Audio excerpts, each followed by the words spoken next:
my second podcast. Still in horror theme. Hopefully, cerita kali ini bisa membuat kalian yang dengar berdebar dan merinding. Based on true story, kisah nyata yang terdengar di telingaku akan ku-share ke teman-teman semua. Let the story begins.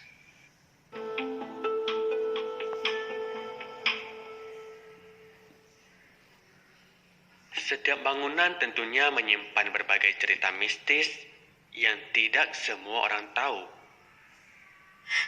Tak terkecuali di tempat kerjaku.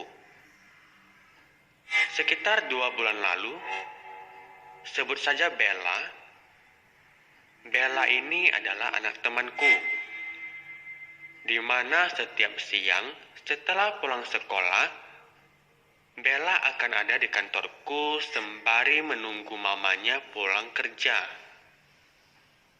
Suatu siang ketika pukul 1 jam istirahat kantor, Bella lari dari toilet menghampiriku dengan muka agak pucat dan kelelahan. Dia seperti ingin menceritakan sesuatu. Kebetulan anak kelas 2 SD ini akrab denganku.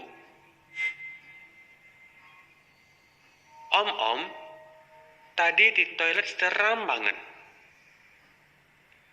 Seram kenapa, Bella?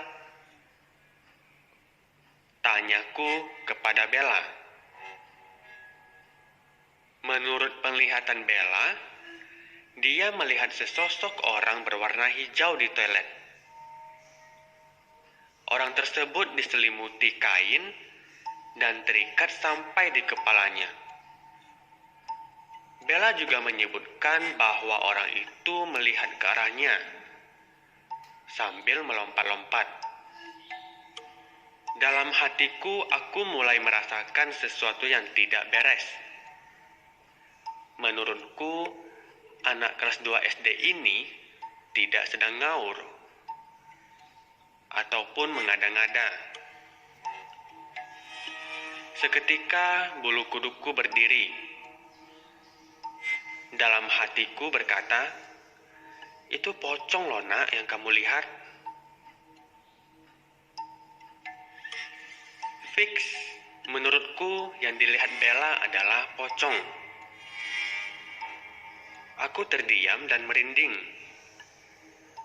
Lalu kualihkan pembicaraan agar Bella tidak pikir yang aneh-aneh dan tidak trauma.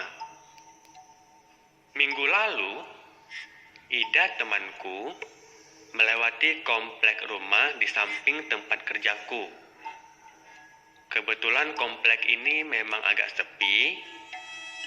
Nah, Ida ini melihat seorang bapak sedang berdiri di sebuah rumah.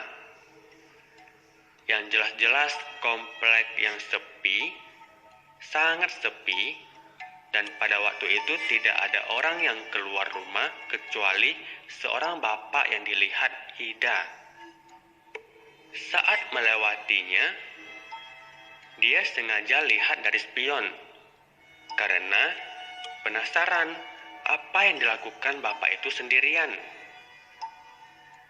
Dan tahu apa yang terjadi? Dari spion motor, bapak itu tidak ada lagi. Sontak, Ida berhenti dan menoleh ke arah bapak itu. Dan apa yang dilihatnya? Ternyata rumah itu adalah rumah kosong dengan tulisan, rumah ini dijual. Selang beberapa hari dari hari itu, lagi-lagi Ida melihat seorang bapak berdiri di depan rumah itu. Rumah yang sama dengan yang kemarin. Kali ini agak mengerikan. Karena yang dilihat Ida adalah seorang bapak yang agak gemuk dengan muka rata, tanpa mata, hidung, dan mulut.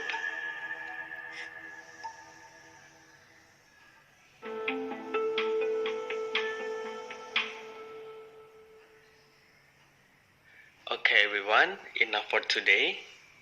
Sumpah aku ceritanya sambil berdebar karena masih kebayang yang diceritain Bella.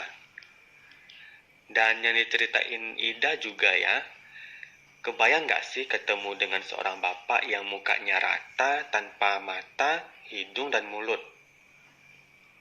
Sebenarnya masih banyak kisah di tempat kerjaku yang barusan ku ceritakan. Nah, akan kulanjutkan di next episode. Thanks.